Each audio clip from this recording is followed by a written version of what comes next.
Hey everyone, welcome to another 52 Licks for 2020. This is the third installment of our series on Elvin Jones. We're going to do 4 Elvin Jones licks. I'm always doing PDFs for these. What I'm going to do for all 4 of these Elvin ones is I'm going to make one just massive PDF. It's going to have all 4 of the licks, and it's going to have exercises, a lot of stuff we're going to cover. I'm just covering briefly. There'll be a lot more detailed information, exercises, etc. In there. So this lick today we're going to do, hopefully you've watched the first couple, because we're going to move a little quicker, dive a little deeper into some of his phrasing stuff. This one happens a little bit later in the tune, and this breaks. The first 2 were really about comping.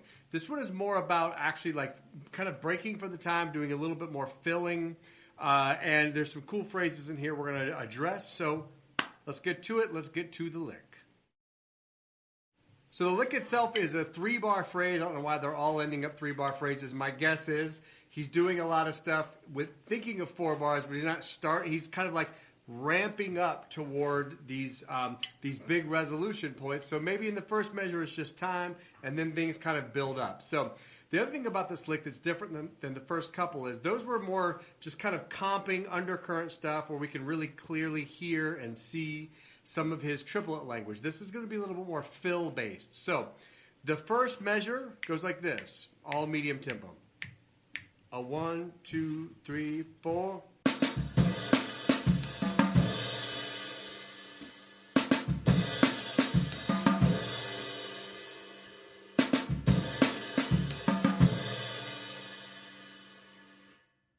So this is the first time in our series where he's really getting away from the ride cymbal on every single beat and breaking it and doing a little bit more fill stuff. You've heard some of that triplet language that we've addressed.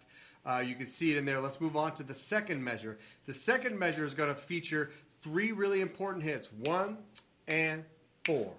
All of those are going to be on the crash cymbal. It's the little triplety stuff he does kind of between his hands that help Elvin it up, if you will. 1, 2, 3, 4.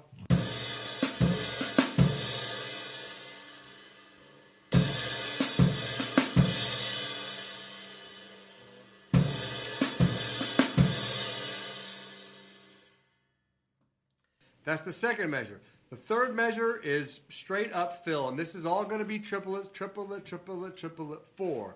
A big hit on 4.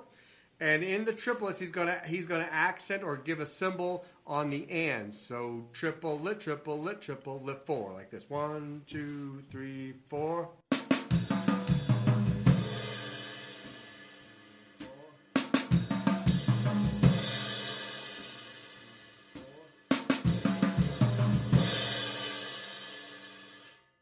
So slowly, let's put all 3 of those together. 1, 2, 3, 4.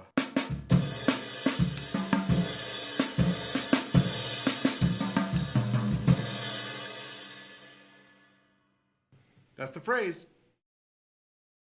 So let's go measure by measure and break down a little bit more specifically about what he's doing and how we can draw those pieces of language out. First of all, unlike what he has done in the last ones I kind of analyzed more beat to beat. Like these are kind of simple bebop comping phrases that he is doing these things to, and we can analyze them beat to beat.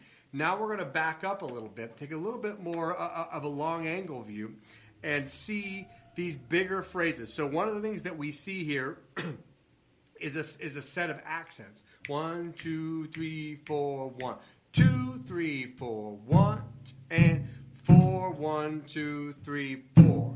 And to me, as opposed to thinking beat by beat, he's backing up a little bit, having this cool accent pattern. So if I just play the accent pattern with time, it sounds like this. 1, 2, 3, 4.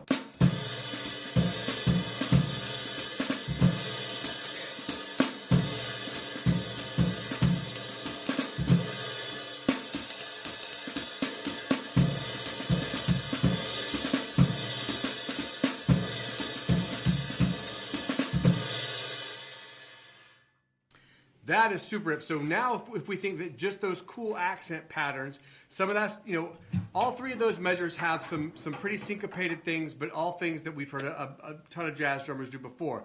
It's how he strings them together. 1, 2, 1, and 4. Hear that a lot. 1, 2, 3, 4.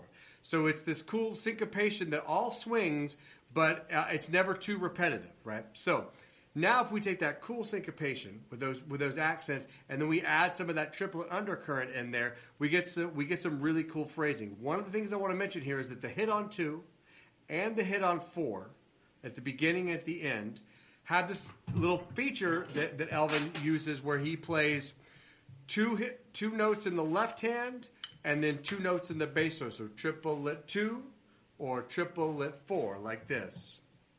1, 2, 3, 4. I like how the tempo I counted wasn't the tempo I played. 1, 2, not my tempo. 1, 2, 3, 4.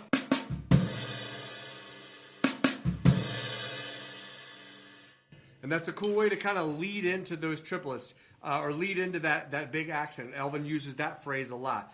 In the third bar, when he does that on beat 4, everything stays the same except we move the left hand to the floor tom. 1, 2, 3. 1, 2.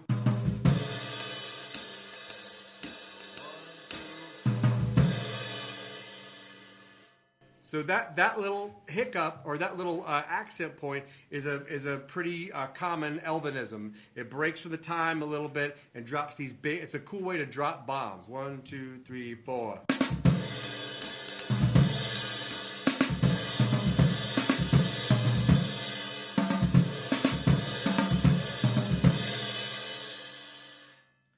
So he's got one of those at the beginning and one of those at the end. In the middle, that 1 and 4. It's like the 3 side of a 3-2 clave, right? 1, right?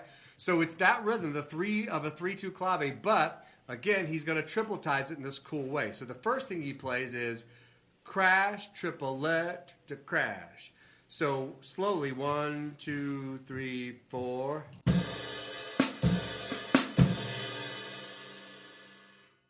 So what is he doing in there? First of all, adding that little 1 triplet is a cool effect.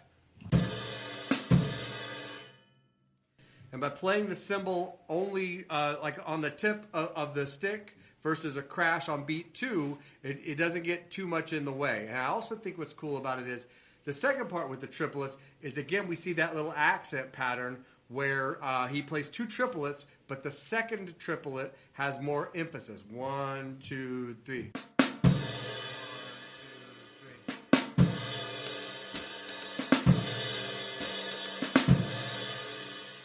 So ba da da da da da da da da da da da da.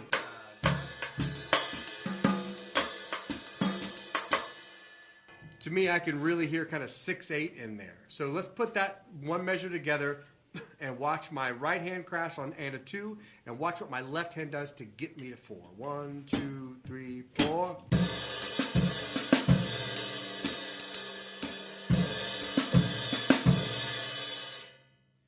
Now in that third bar, as we were kind of breaking down, this is just kind of going right down the drums, but making the emphasis. Now if we go back to what we did in the first 2 lessons, and we talked about, if we hear this phrase,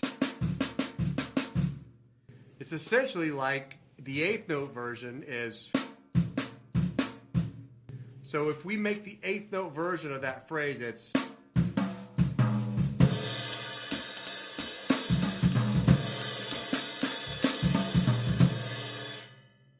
Sounds cool. Sounds even cooler.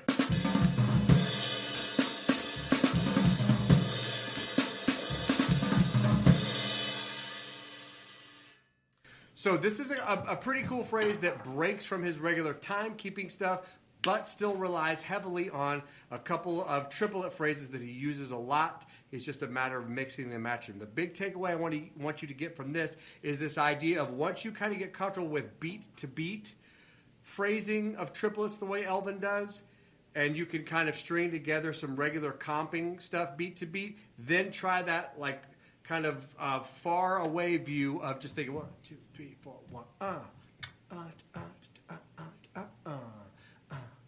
Start thinking bigger accents, particularly as the tempo increases. Think bigger accents, and then, as opposed to thinking beat to beat, we can think measure to measure, or a 4-bar phrase, which is something that Elvin can do, obviously, pretty easily. Okay, hope you guys enjoyed this one. We're going to do one more. It'll be another kind of fill-based thing where he stretches things a little bit further. Hope you guys are enjoying this. One more. I'll see you on the next one. Okay, good luck.